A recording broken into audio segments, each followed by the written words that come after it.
প্রিয় বন্ধুরা, আসসালামু আলাইকুম ওয়া রাহমাতুল্লাহ। আশা করি আল্লাহর অশেষ মেহেরবানিতে সকলেই ভালো আছেন। বন্ধুরা, আমরা কম্পিউটার বা ল্যাপটপে বিভিন্ন ধরনের কাজ করার সময় অনেক সময় প্রয়োজনের তাগিদে স্ক্রিনশট দিয়ে থাকি। এভাবে একটি একটি করে স্ক্রিনশট দেওয়ার ফলে স্ক্রিনশট 1, স্ক্রিনশট 2, স্ক্রিনশট 3 এভাবে পর্যায়ক্রমে ক্রমানুসারে ফাইল তৈরি হতে থাকে।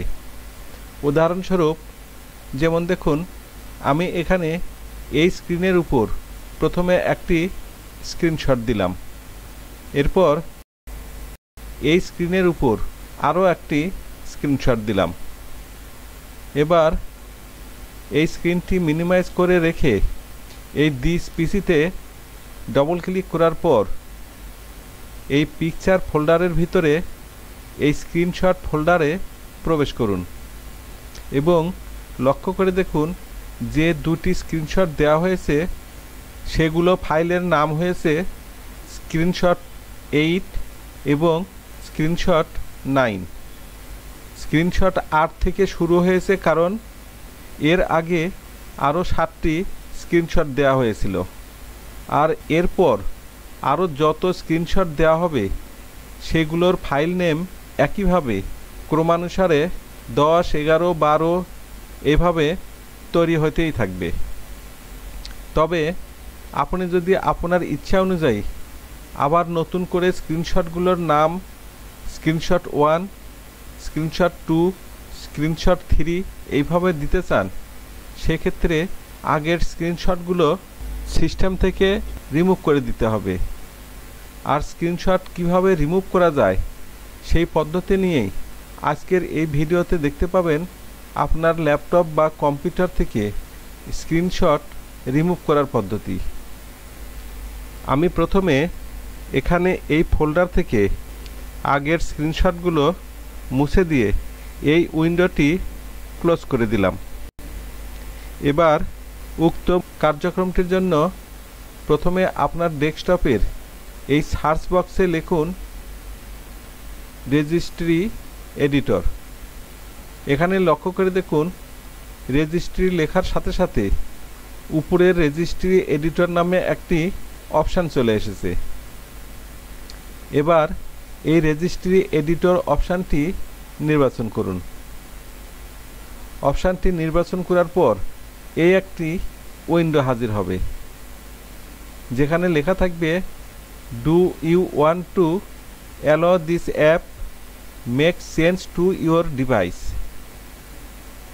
এবার এখানে এই ইয়েস নির্বাচন করুন। এবার আমাদের সামনে এই ধরনের আরেকটি উইন্ডো হাজির হবে।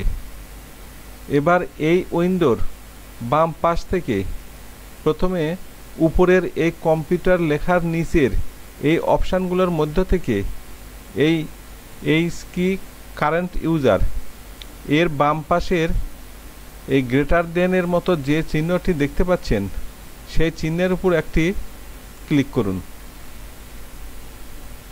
এবার আগত নিচের এই অপশানগুলোর মধ্য থেকে এই সফটওয়্যারের বাম পাশের এই চিহ্নের উপর একটি ক্লিক করুন। এবার আগত নিচের এই অপশানগুলোর মধ্যে থেকে এই মাইক্রোসফটের বাম পাশের এই চিহ্নের উপর একটি ক্লিক করুন। এবার আগত নিচের এই অপশানগুলোর মধ্যে থেকে এই উইন্ডোজের বাম পাশের এই চিহ্নের উপর একটি ক্লিক করুন। এবার আগত নিচের এই অপশানগুলোর মধ্যে থেকে এই কারেন্ট ভার্সানের বাম পাশের এই চিহ্নের উপর একটি ক্লিক করুন। এবার আগত নিচের এই অপশানগুলোর মধ্যে থেকে এই এক্সপ্লোরারের উপর একটি ক্লিক করুন। এবার ডান পাশে আগত এই অপশানগুলোর মধ্যে থেকে এই স্ক্রিনশট ইন্ডেক্স এর উপর ডবল ক্লিক করে আগত এই উইন্ডো থেকে এই বেসের ডেসিমেল অপশানটি নির্বাচন করলে এই ভ্যালু ডাটার নিচের এই বক্সের মধ্যে এ যাবৎ পর্যন্ত মোট কতগুলো স্ক্রিনশট দেওয়া হয়েছে সেই সংখ্যাগুলো দেখতে পাবেন। এবার এই সংখ্যাটি এখান থেকে রিমুভ বা ডিলিট করে এই ওকে বাটনে একটি ক্লিক করুন।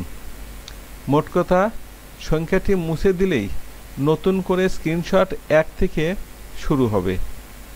আমাদের কাজ শেষ। এবার এই উইন্ডোটি ক্লোজ করে দিন।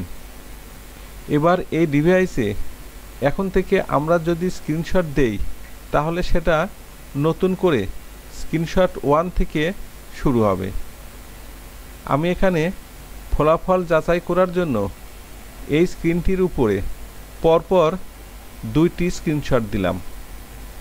এবার স্ক্রিনশটগুলো দেখার জন্য এই দিস পিসিতে ডবল ক্লিক করে এই পিকচার ফোল্ডারের ভিতরে এই স্ক্রিনশট ফোল্ডারের ভিতরে প্রবেশ করুন এবং লক্ষ্য করে দেখুন নতুন করে স্ক্রিনশট 1 স্ক্রিনশট 2 ফাইল তৈরি হয়েছে। এবার এই উইন্ডোটি ক্লোজ করে দিন। আজকের ভিডিও এই পর্যন্তই। বন্ধুরা, এতক্ষণ এই ভিডিওতে স্ক্রিনশট রিমুভ করার পদ্ধতি দেখানো হলো। আমি আশা করি ভিডিওটি আপনাদের অনেক উপকারে লাগবে। পরিশেষে আপনাদের কাছে বলতে চাই, ভিডিওটির কার্যক্রম যদি আপনাদের উপকারে লাগে বা ভালো লাগে তাহলে অবশ্যই সাবস্ক্রাইব করবেন, লাইক দিবেন, শেয়ার এবং কমেন্টস করবেন। ধন্যবাদ।